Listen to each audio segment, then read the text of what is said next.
नमस्कार, welcome to ji affair. जैसा कि आपने थंबनेल में देखा होगा कि भाई अब सऊदी अरेबिया और जो चाइना के बीच में जो भी ट्रेड होता है, मेनली जैसे भाई चाइना होता है, वो सऊदी अरेबिया से मेनली क्रूड ऑयल परचेज़ करता है। तो अब सऊदी अरेबिया इस चीज़ पर एग्री हो चुका है कि जितना भी क्रूड ऑयल जो चाइना हमसे ख़रीद करके लेके जाता है, वो उसका जो रिटर्न होगा वो यूएस डॉलर की बजाय वो अब उसमें चाइनीज़ करेंसी युआन में भी कर सकता है। ठीक है, अब ये मतलब एक तरीके से अभी ग्लोबल वार में आपको पता होगा कि भाई यूएस के जो डॉलर है उसकी डोमिनेंस ज़्यादा है और उसके बाद जो यूरोप का यूरो आता है उसकी डोमिनेंस है।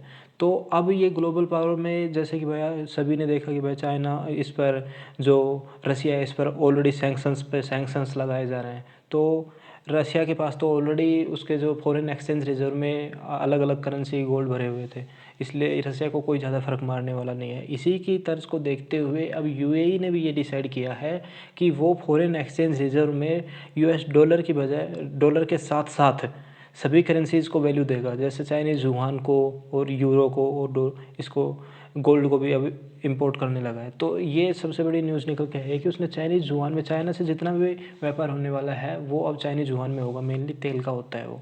और इसी के साथ जब ये न्यूज़ मतलब प्रकाशित हुई या सऊदी अरेबिया की न्यूज़ की तरफ, सऊदी अरेबिया की तरफ से मतलब ऑफिशियली अनाउंस किया गया इस चीज़ को, तभी क्या हुआ कि भाई जो चाइनीज़ युआन है उसका मतलब एक तरीके से स्ट्रॉन्ग और हो गई।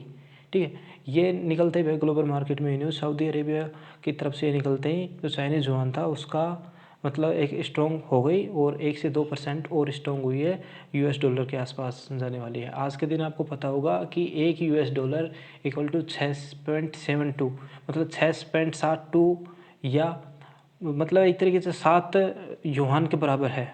ठीक है, और इसे यहाँ पर आप देख सकते हो कि इस चीज़ का मेनली कारण पता है क्या होता जा रहा है कि भाई आप देख रहे होगे कि यूएई अब आजकल ऐसे डिसीजंस ले रहा है जो मेनली भाई प्रो चाइनीज़ है, प्रो रशियन है। आपने देखा होगा कि भाई अभी रशिया ये यूएनएससी में जब रशिया का विवाद हुआ था तब इसने यूएई ने अब्सटेन कर लिया था।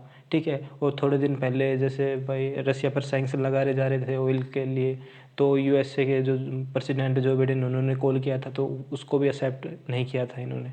इसका मेन कारण ये है कि भाई अभी जैसे यूएसए की जो मेन फंडेड वो है, जैसे लिस्ट बोले जाते हैं ना, फाइनेंस एक्शन टास्क फोर्स, जिसमें मतलब मनी लॉन्ड्रिंग और टेरर फाइंडिंग जो भी देश करते हैं उनको एक लिस्ट में बांट दिया जाता है। जैसे ब्लैक लिस्ट में उनको बिल्कुल कुछ भी सहायता नहीं दी जाएगी विदेशी फंड की तरफ से, और ग्रे लिस्ट में उसको थोड़ी मोड़ी सहायता दी जाएगी लेकिन रिलायबल नहीं होगा।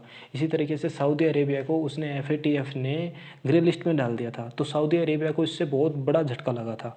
ठीक है, इसीलिए सऊदी अरेबिया ने भाई अब दूसरे देश की तरफ भी देखना स्टार्ट कर दिया, क्योंकि उसने अभी सोचा है कि भाई यूएस पर ज़्यादा डिपेंडेंसी भी उसके बर्बादी का कारण बन सकती है, जैसा कि ऑलरेडी यूक्रेन देख रहा है। ठीक है, और ऑलरेडी सो मेनी कंट्रीज़ हैं भाई दुनिया में जो ऑलरेडी, जैसे सीरिया था, ईरान था, ये सब देख चुके हैं।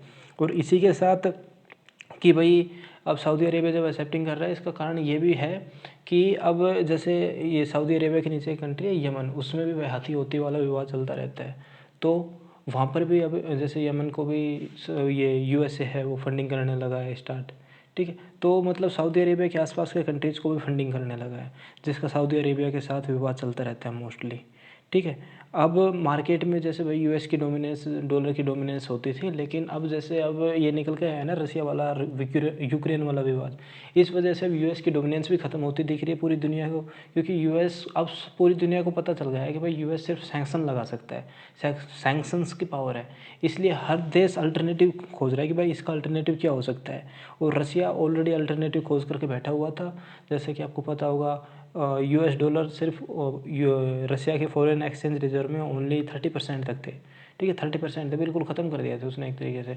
उसमें सिर्फ गोल्ड था मेनली, और ये यूरो थे और कुछ युआन थे। ठीक है, चाइनीज़ करेंसी भाई आजकल स्ट्रॉन्ग होती जा रही है और ग्लोबल मार्केट में ये भी इम्पैक्ट डाल रही है। ठीक है, वर्ल्ड की थर्ड बोला जाता है ये, यूरो के बाद सीधी आ जाती है। पहले आती है जैसे यूएसए की, फिर उसके बाद यूरोपियन यूनियन की, फिर इसकी। और अभी जैसे चाइना ने ये भी क्लेम कर दिया था कि भाई जैसे अपने इंडिया डिस्काउंटेड रेट पर यूएसए इससे रसिया से ऑयल खरीद रहा है ना, तो इसको भी चाइना ने मतलब अपने न्यूज़ प्रकाशित में बस मतलब एक तरीके से बोलते हैं एजेंडा फैला दिया कि भाई रसिया और ये जो इंडिया है ये वुहान की तरफ देख रहे हैं अल्टरनेटिव, कि भाई वुहान में ट्रेड कर ले।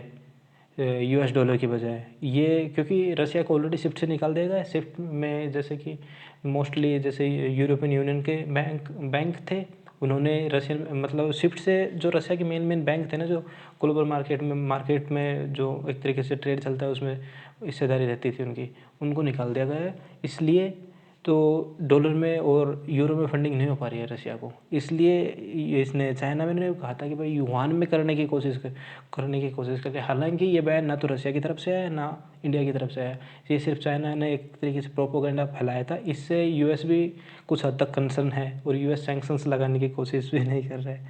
ठीक है, मतलब फ्रस्ट्रेशन है, इसलिए ही तो नहीं कर पा रहा है क्योंकि भाई यदि इंडिया पर सैंक्शन लगाए तो इंडिया चाइना की तरफ ले लेगा, और चाइना की तरफ ले लेगा तो फिर वही रसिया की तरफ ले लेगा एक तरीके से, फिर पूरी दुनिया दो पलटों में बट जाएगी।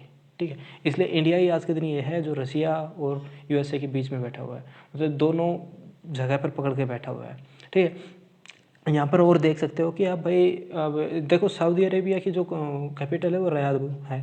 ठीक है, और यहाँ पर बीजिंग, और इंटरनेशनली जब किसी कंट्री को डिनोट कर दिया जाता है तो उसको उसकी कैपिटल से डिनोट किया जाता है।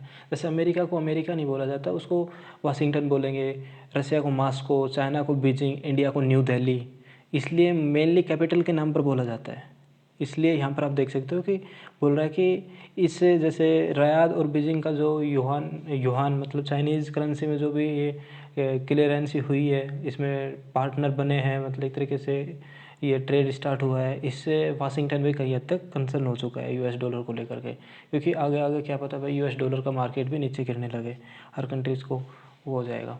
और इसी के साथ जैसे भाई यूएस फंडिंग कर रहा है, प्लस यूएस से अब जो ये बराक ओबामा वाली सरकार, मतलब एक तरीके से बराक ओबामा वाली है, जो बाइडेन वाली ये सरकार आई है, ये ईरान को भी एक तरीके से सपोर्ट कर रही है और न्यूक्लियर डील करने की कोशिश कर रही है कि भाई न्यूक्लियर प्लांट में उनको सहायता दी जाए। इसलिए ये जो सऊदी अरेबिया है कई हद तक यूएस से फ्रस्ट्रेटेड है कि भाई इनकी पॉलिसी समझ में नहीं आ रही। जो बाइडेन आते हैं, डोनाल्ड ट्रंप आते हैं तो वो तो कैंसिल कर जाते हैं, जो बाइडेन आते हैं तो अलाउ कर देते हैं। ठीक है, ऐसा चल रहा है इसमें। इसलिए जो ये सऊदी अरेबिया है ये कहीं हद तक फ्रस्ट्रेटेड है। और इसी के साथ ये रसिया भी अब यूएस के जो सैंक्शंस लगाए गए हैं ना, इस वजह से रसिया इसको सऊदी अरेबिया को ये डर हो रहा है कि कभी रसिया ना आकर के ईरान में और ईरान को एटॉमिक बिजनेस स्टार्ट ना कर दे, मतलब एक तरीके से भाई, क्योंकि ईरान पर भी ऑलरेडी यूएस ने फुली सैंक्शंस लगा रखे हैं। और जो जिसके ऊपर मतलब शत्रु का शत्रु क्या होता है, दोस्त होता है, आपको पता होगा।